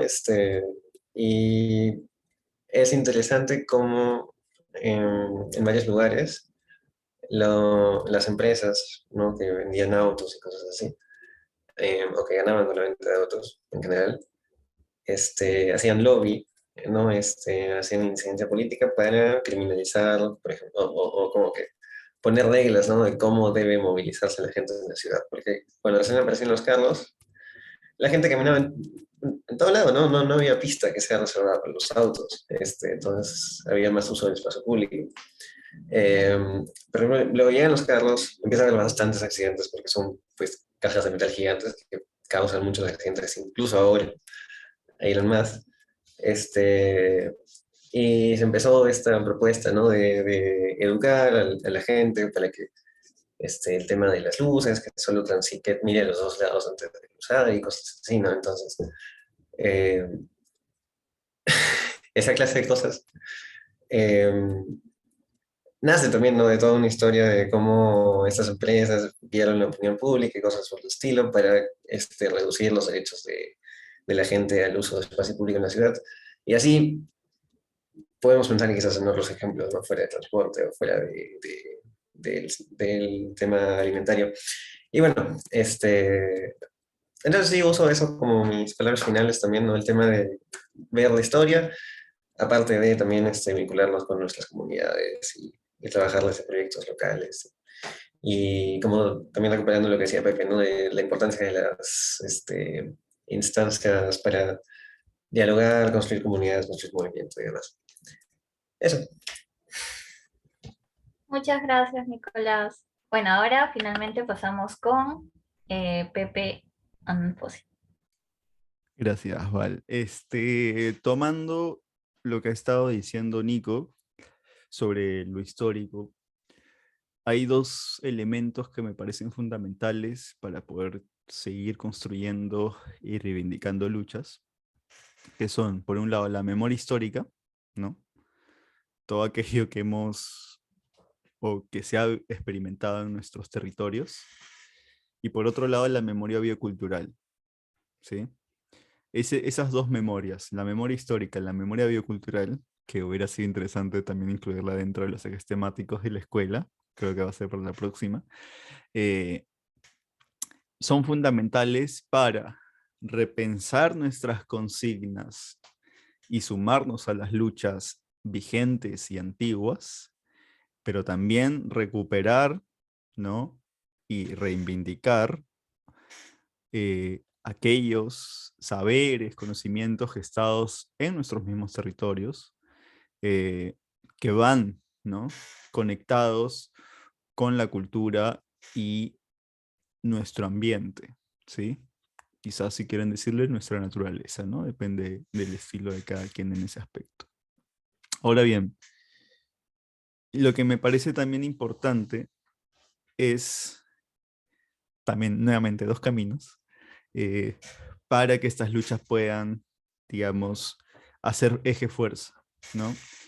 Y justamente uno de los caminos es el que para mí representa Paulina, por ejemplo, que le hemos conocido en otras instancias ya desde hace 2 años con Alsacui, que ha participado en otras escuelas también. Y gracias, Paulina, por estar presente en varias de nuestras instancias. Y uno de esos caminos es la ternura, ¿no? La conexión con una lucha desde las ternuras, o sea, no perder la instancia de nuestra conexión de los sentires, ¿sí? Así que de esos sentires, rescatar las coincidencias entre las gamas de amor que existen en distintas instancias, ¿no? La filia que podemos tener con nuestra sociedad, con la naturaleza, ¿no? Con las conexiones bioculturales, y que me parece también fundamental, ¿no? Y esto también se representa mucho con la conexión de las afectividades, ¿sí? Así que desde una afectividad ambiental, ¿no? Poder también plasmar estas consignas de lucha y darles continuidad. Y por otro lado, ¿no? Por un lado la afectividad ambiental, y por otro lado es hacer eje fuerza sobre la politización de nuestros espacios. Porque hay muchos espacios que despolitizan las luchas, las convicciones, o sea, ya simplemente están haciendo narrativas que más bien replican el capitalismo verde, que replican el lavado verde, ¿no? Lavados políticos y un largo etcétera, ¿no? Así que también esta importancia de poder conectar lo político, ¿no? La acción política, recuperar el poder territorial, poder popular, para construir modelos de soberanía, ¿sí? Modelos de soberanía con justicia y dignidad, y con ello, con estos dos elementos, poder generar un proceso emancipatorio. La política y la afectividad, siento yo que son los caminos que nos van a permitir transformar. Transformar para transformarnos. Así que eso, muchas gracias por el espacio, siempre chévere acá estar compartiendo algunas cositas, reflexiones. Y nada, a seguir y globalicemos la lucha, globalicemos la esperanza. Abrazotes. Gracias, compita. Bueno, muchas gracias por todas las intervenciones. Agradecemos a Pepe, a Kiara y a Nicolás y a todos los presentes, todas, todes y todos, los presentes por acompañarnos el día de hoy. Y muchas gracias también a Paulina por comentarnos su experiencia, que creo que a todos nos ha gustado bastante. Y bueno, hasta aquí llega la sesión de hoy y ya nos estaremos viendo el jueves y también el sábado. Así que muchas gracias, compas. Ya nos estamos viendo. Cuídense. Nos despedimos de Facebook y de YouTube y quienes estamos acá nos quedamos un ratito. Pero nada, nos despedimos de Facebook, de YouTube. Muchas gracias.